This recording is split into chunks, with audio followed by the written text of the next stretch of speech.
Good evening, ladies and gentlemen, and welcome to COASTER-net Update. We've got some breaking news out of Tampa, Florida, where we've just been told that the Wild Mouse Sand Serpent is being closed in early July, and that it will no longer be operating, be removed completely, and that they're making way for a new expansion of something new. And really, I don't think, Jeff, anyone's too concerned about this ride going away, right? I got that. I got that one already. Okay. So like Check. one wild mouse is born, one wild mouse dies. It's kind of like an even trade in the coastal world. It's kind of like an even trade there. So actually a little bit backstory before we get into the real stuff here, because nobody cares about Sand Serpent, basically. But that Sand Serpent, I actually never rode it. I think I did ride it once at Tampa, but I rode that one first when it was at Williamsburg. Yeah, I know that was a traveling one. Yeah. Yeah, so it was at Williamsburg first. It was called Die Wildcats or something like that. Something like I that. know. We need Danny to do accents from Yeah, Europe. I don't do accents. I'm from America. I don't need to. You only do Canadian, right? From I wrote it there first. I think I might have written it once at Tampa. My buddy Dason, who you've seen on some shows, he was with Danny with Iron Gwazi stuff, and he does a lot of the stuff from us from Tampa. He actually worked that ride, was the supervisor of the area. So he insisted that I write it one day. I'm like, okay, whatever. So anyway, that ride's gone. So it opens up a lot of questions because we know that the park just put in Iron Gwazi, but how long ago did they put in Iron Gwazi? Like, I know it's kind of like 2 years old, but it kind of sat there for a year. They never paid the bill for a while. I remember that whole story where they never paid the bill. True. They really should have paid for it 3 years ago. So realistically, that investment's kind of been made and gone. Yeah. So is it And they sold season passes on it twice. So I mean, twice, right? So what a great return. Yeah. They made quite a killing on that ride. So they probably have a lot of money. I didn't look at the TEAs, the Themed Entertainment Association's big attendance numbers came out this week. I didn't see where Busch Gardens was. I forgot to go look before I started the show. That's a whole nother show. Making some money down there. I'm assuming, right? I think so. I like Tampa. I like Tampa. It's my second favorite park. I love Tampa. I was just at Williamsburg. You were just at Williamsburg. I think Williamsburg might be the prettier park, maybe. But Tampa's got the superior ride lineup and maybe superior experiences, especially for holiday events and all that. So looking at this area, we got this map, and we put up. We're gonna put up this map of Busch Gardens here, and I'm gonna look on my phone as we look at this. So we got Sand Serpent right there, right? And then what else is kind of not being used in that Pantopia area? So the Phoenix ride, which is their Intamin looping starship, is also done, I believe. I don't know if it's there, but I believe that's been closed already. Yeah, they closed that, I think.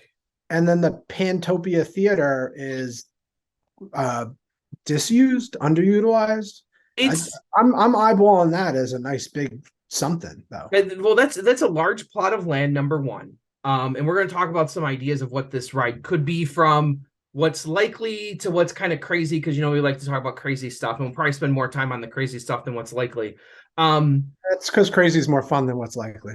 I've actually never been in that theater. And I've been there a lot to Tampa. I've been in the Dragonfire Grill. I've been in that. That's kind of like their fest house. Yeah, that's a good one. Yeah, I've been in there plenty of times. They used to do the old Howl-O-Scream early entry dinner there, which was awesome. I've never been in that big theater. It used to do some sort of like pet show or animal show or something for some point. I don't know. That was the last time I was there. And then my buddy Dason said I mean, he doesn't even think it's being utilized anymore. I don't think they're using it right now. So the question becomes, is if you just take that one plot of area, you have the theater, you have the Sand Serpent, and you have Phoenix right there just by itself. If you look at that green building in the back, that's actually is being used. That's the old haunt building from Howl-O-Scream with the old that was the greatest haunt ever, the cemetery haunt with the undertakers and all that and the coffins. That was an amazing haunt. But now I guess they use it for Christmas Town, where they do some like Rudolph thing in there, I was told. So that building is actually a building that's probably still in use at this point. So I don't know if you go that far back, but is that a building that you can sacrifice? I don't know. So that's one of those question marks of, is that something you sacrifice depending on what level of thing you're doing here? But you definitely have this little mini L-shape area. And we know, and you were just there, didn't Williamsburg just do something with an indoor building? They did. So yeah, I think that's the first easy place to land. That they're building the tallest, the fastest straddle coaster that goes inside and outside of a building. And it could probably fit with a lot of theming in the area. And it could be like they did with SeaWorld, where it's some sort of animal rescue mission or something like that, or I don't know, but like, well, Pantopia is kind of like this thing. Like, what is Pantopia? It's like this fictional it's like a Arabic crossroads, right? crossroads of everything. You could do a bird theme. You already have Falcon's Fury there. Who knows how long that's going to, you do Falcon's Fury 2 maybe when they take that out.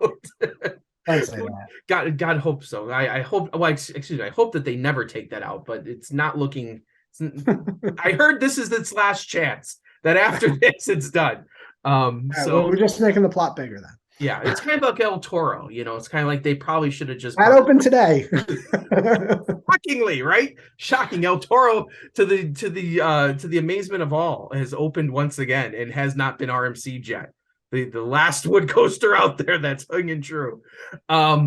So you have this Pantopia theme, so you could do a lot of stuff. You could do a ride completely within that building. That's a pretty big building. Yeah. Like if you're going to do Dark Coaster, I would say Dark Coaster's main themed area might be the same size, slightly bigger. I'd have to go look at a map. I think you could do that and fit the queue in the building. Yeah. Now the other thing is if you wipe everything out, you just tear everything down. And you tear down the building, you tear down the coaster. You've already torn out the looping star. And now you have this fairly large plot of land to do basically anything you wanted. And I kind of settle on the Dark Coaster idea maybe being the way that they might go, because SeaWorld's been on this family kick. Every single park has one of those now. Wait, does SeaWorld Orlando have theirs yet? Yeah, they opened theirs, right? No? A straddle coaster? Yeah, they didn't. That was the rumor. I can't remember if they didn't do it. No, San Diego. You're thinking San Diego. San Diego did it. San Antonio did it. Williamsburg has done it. So now the two Florida parks are the ones left behind. And there was a rumor that they were going to do it over the SeaWorld Orlando Lake too, just like they did in San Antonio, but that never came to pass yet. Maybe it'll be in the future. Maybe I'm speaking in future terms and not what's currently there. You never know. So I think that might be the most likely answer, is that you put in a Dark Coaster, you do some switch tracks, maybe shoot it outside like Verbolten does. You don't have a huge lot of elevation changes there, so you really can't do like the Verbolten like dive to the lake or whatever. But I think you could do a lot of other cool stuff within that building. But then if you knock everything else down, what would you do? What would I do? What would you do? Well, I'd build a Giga Coaster, because that's a Giga Coaster, right? So let's talk crazy first, because then you always have, like, they just did Pipeline. So you could do another, surf coaster, I guess. I don't know. I don't see that being parity, like, between the two Florida parks. Just like if they do a straddle coaster at one, I think that rules the other one out. But Giga Coaster here, ooh, that sounds better. I would rather straddle coaster in Orlando and Giga Coaster in Tampa if I was king of the world. Well, I don't think you're going to get the Giga Coaster in Orlando ever. I don't think SeaWorld is ever going to get that, just because of the height restrictions and stuff going on. And I know SeaWorld's a little bit outside of that zone. Yeah. And plus they did build that big tower, the big drop tower, the killer drop tower. That was pretty high. So the height restrictions are vary from place to place. I just don't see Orlando doing a Giga. I do see Tampa doing a Giga, though. There were some rumors out there before that years ago, before Mako, that Mako was actually supposed to go to Tampa instead of Kumba, that they were going to tear Kumba out, put Mako there. And if you kind of look at that map and that back part of the map, you can see they have a ton of land that once you get beyond Kumba, there's a ton of land back there that is not in use at all. You want them to go in the savannah, right? Well, I mean, it just seems so obvious to make a right turn, and you got all that grass and trees and everything to work with. You can't Yeah, ride and, the and it's animals like, anyway. yeah, and it's like, You know, what animal doesn't love roller coasters? Let's be honest here. I don't know. So Doesn't Cheetah Hunt go over some of that? exactly, like the cheetahs didn't get bothered by it, I guess. Like it's launching past their paddock every 5 minutes. So, um, but looking just at that little plot, you can't fit it. You could fit an Orion size Giga maybe there. I don't know. Uh, but you definitely don't have a height issue because Falcon's Fury is already over Yeah. 300. So definitely the height thing's not even an issue here. Falcon Fury already has the thing. So your lift hill in theory would start if you were to do a Giga, probably down by where Phoenix currently is, right? And then you just shoot it straight up and do whatever you want. Could it go over Um, Kumba? I don't know. I think if yeah, if you made the theater the queue and the station, and then you come out and kind of do a little U-turn where Phoenix used to be, basically, yeah, where Phoenix and Sand Serpent is, that would be your lift hill. It would go right over your haunt building, and the drop would probably happen just beyond Kumba's helix. Yeah. And and I don't think that wouldn't touch Kumba, so you could be happy still, Andy. Well, And that is my fear is that yeah, since they're closing this, and if there's any talk of anything really big, Kumba was on the chop. There was that rumor that came out about 3 years ago that said Kumba was done, and then they like repainted it to kind of like shut everyone up, and everyone's like, okay, Kumba's here to stay. But if that ridership hasn't gone up in the last 3 years, I don't know if they revisit that and be like, okay, Kumba's done here, and we're just going to shoot it straight out that way, kind of like how they wanted to do to begin with, to put Mako there, do yeah, like a Giga or something, do something even bigger. yeah. That's what I don't want to have happen. But if you could go over Kumba and get to like that employee parking with the Giga, I think you have tons of space to use there. Even Fury levels of space, I believe. Like if you really Yeah. got into it, like you could probably put Fury 325 here quite easily, and maneuver it in there. Without Or you throw an I-305 style right turn right after that drop and shoot off to the Savannah. What well, yeah, you could do that too. And then of course you have the other options of it's funny that when Dason was working there, there was like rumors going around that the people in charge really love wing coasters. And the chain doesn't have a wing coaster yet, do they? No, No, but and I'm they're not kind of like crying the about that either. well, and I don't think anyone really is, but people have said that the wing coasters over in Europe are pretty exciting. If you do like fly throughs and do things like that, like the people, I mean Danny Miller, I understand. mostly his Flug de Domon or Damon and whatever it is, Flug, whatever that Flug ride is over there. He Yeah, absolutely loved the hell out of that ride, and it it did does have it, one really interesting element. Look, that yeah. Demon Plot looked really cool.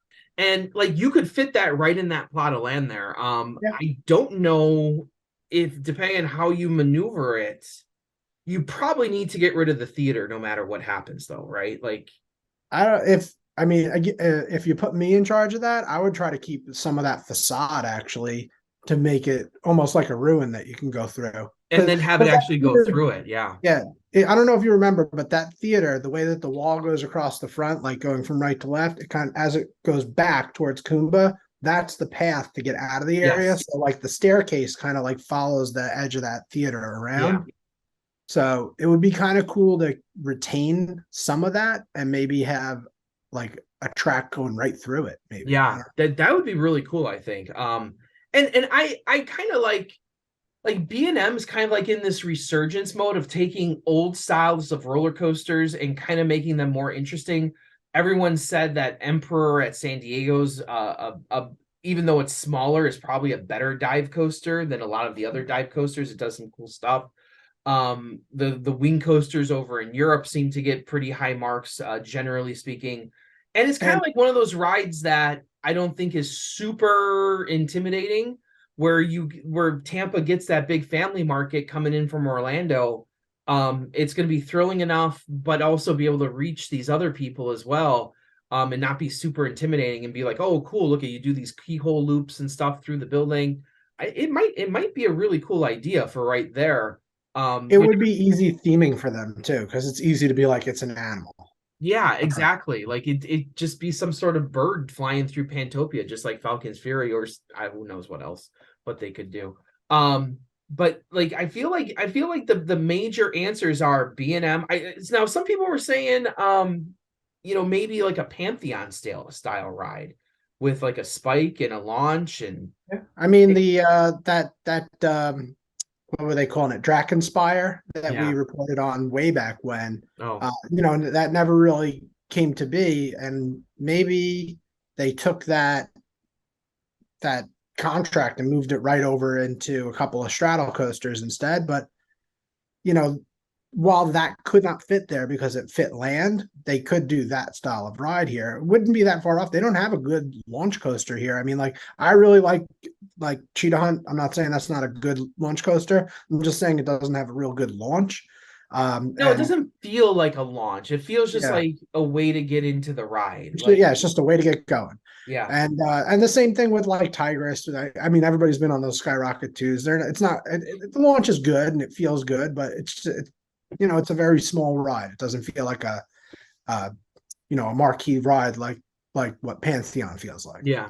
And you kind of get the sense of, you know, has that Intamin contract ran out that you have two, you got the two coasters at Williamsburg, you got the one at San Antonio, the one at San Diego, and it feels like that B&M side of it that they put in Emperor and then put in Pipeline, and you feel like you need that third one, right? Like there's always that third one that comes up. Every time I talk with Danny and we talk about these like B&M installations, it always seems like they come in threes for some reason. And I I don't feel know. like we don't have that third B&M out there. And maybe it's a wing coaster. Maybe I'd love a Giga coaster. If you put a Giga coaster into Tampa, you can end the debate as to whether or not it's a top two park, because then you're talking, okay, is this park better than Cedar Point ride wise, like a ride lineup wise? Because you start matching up rides left and right. You got a Giga, you got Millennium, you got Gwazi, you got Vengeance, you got Yeah. Cheetah Hunt and Maverick wins that one easily. You got Koombas, probably better than Rougarou that just got blasted this past weekend. And Andy and Montu. And well, Montu's certainly not better than Raptor, but let's not be nonsensical here today. Okay. And then Chime in the comments on that one. yeah, you got Cobra's Curse and Wild Mouse. So you got a very Valraven and Shikra, obviously. You've got a very comparable lineup all of a sudden. Obviously Cedar Point has more coasters, but you talk But you forgot Scorpion. well, I forgot Scorpion and Gemini, Magnum. Who forgets Magnum, right?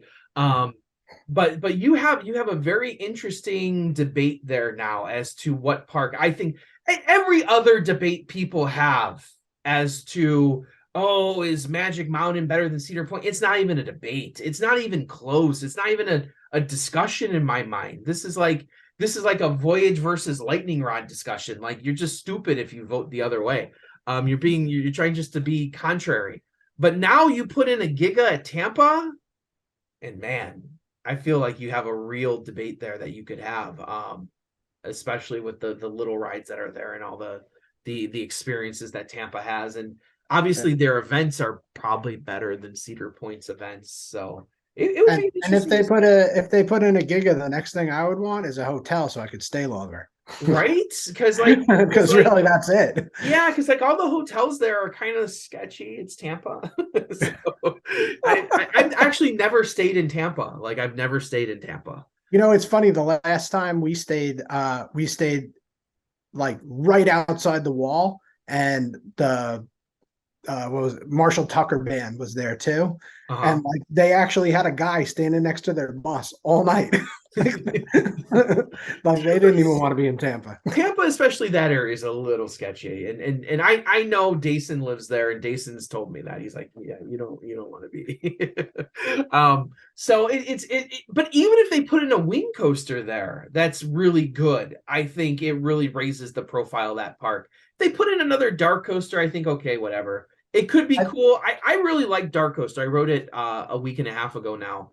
Right. Maybe not even, I don't remember when. So It was probably a week. We're all blur now. It's summertime. It's all a blur. I don't even know what day of the week it is right now. Is it Friday? Is it Saturday? Is it Tuesday? Who knows? But I really like Dark Coaster. And I felt like it was a really cool concept. The thing that shocked me about Dark Coaster was I thought for sure that the second lap around was gonna feel similar, and it doesn't. It doesn't feel that similar. It's the way that they change the lighting. They've really done a good job of tricking you. And I the think trick tracks in there, I don't even feel like we did the same elements twice. Did we? Did you? you did, yeah. Yeah, You the same totally did. elements were the same exact elements. Okay. Yeah. Okay. I didn't feel that way. I'm like, I don't know what's going on in here, but it doesn't feel the same like you're going through the same track twice, which I thought was cool. And I think if you have an even bigger space, maybe you don't have to do that double loop around. Maybe you just put an entirely enclosed coaster. And my God, our friend Kyle was just at Tampa yesterday and was complaining about it was 110 heat index. Maybe having an air conditioned roller coaster with an air conditioned queue is not a bad thing either. Don't forget there used to be a rumor that they were going to put the Sand Serpent in a box just for that reason. Oh, so maybe that rumor was true, and for one reason or another, they liked the idea, but they didn't like that idea. Well, I didn't like that idea, but I heard that one too. I remember that one now. Now that you say that, that was a terrible idea. But it still had air conditioning, which is always a good idea. Well, which is always a good idea. So, but that would be that. I think that right there would make it a huge upswing. Because other places, Disney air conditions all their rides, mostly their queues and stuff. Yeah. So it would be a huge selling point, I think, is to have a ride that you can like kind of cool off from a little bit, because there's really not a whole lot of places. I'm just trying to think, is there any place in that park outside of the Fest House and the theater that even has air conditioning that you want to be in? Not really. I mean, it's just restaurants and stuff, But even their restaurants have outdoor seating for the most part. A lot of them do. You're right. Yeah. Like that front restaurant has outdoor seating. They are pretty good about providing shade, but you're right. Yeah. The shade's not an issue. It's the heat is to get a timeout from that. There's not a whole lot of places that you can escape, especially in that area where you really kind of need to. So I'm all for whatever they do. I think it's an exciting prospect. Do they do an indoor coaster? Do they do a wing coaster, something a little bit bigger? And I like your idea of having the coaster maybe go outside too a little bit. I mean, especially during the day, if it's like really dark inside and then you burst out and it's bright, and then when you go back in, like you'll have like the blinders on, kind of like right. Like I think that's gonna be a cool. Like if they do that, that's gonna be a pretty cool ride, and hopefully they up it up a little bit. I'm not a big fan of those seats in general. No, but I'll give them for design here. Like I'm pretty big, Daniel's pretty big. Yeah, kids are pretty small. Like those seats accommodated everybody. Like we saw some really young kids get on that ride. Yeah. Both of us rode it with no problem. There was plenty of room for more of me in it if I needed to, stuff like that. So they've built a carriage that would fit the bill for a family ride where everybody can get on it. Yeah, and I wonder how much more intense they can go with it having those restraints. Like I wonder if there's a limit to can you do like more intense maneuvers on it? Like you can make it longer, you can make it maybe a little faster, but can you do more like airtime stuff without having issues with those restraints? Because they are pretty simplistic. Yeah. So be a good question, but we'll see what happens. So stay tuned. Hopefully we'll get some more information from Busch Gardens soon. Last thing, do you think it's next year that this is going to happen? 2 years? I don't know. I mean, they teased that something was coming, but they're a 12-month park, so like they've opened stuff in December before. So like, if they're starting in July, they kind of almost have like 18 months to make it happen. Yeah, I don't think this happens for 2024 just because any announcement would probably have to come in the next month and a half. It would have to come on the tail end of 2024 if it Yeah. was. Yeah, it would make more sense to come in the spring of 2025. I think. They like to open their stuff ideally. If you look at when they try to open their stuff, they try and open it for that spring break rush at the end of March, early April. I just think any Giga you probably would have already seen stuff happen for. But for something like Dark Coaster, I could totally see that opening up next year. I don't think there's who knows what's going on in that building right now, right? Yeah, and the other thing about it, there's access roads on the non-guest side. Like if that's their only plot right there in that corner, they got plenty of room to work with Yeah. guests in the park. Yeah. So it'll be interesting to see what happens. I think anything bigger probably opens up 2025. If it's something that's enclosed like that, I think because if you were going to build a wing coaster to knock down that building, I think would be a pretty hefty building. And Dark Coaster, from when the track arrived to when it was done, I mean, like people were doing construction tours.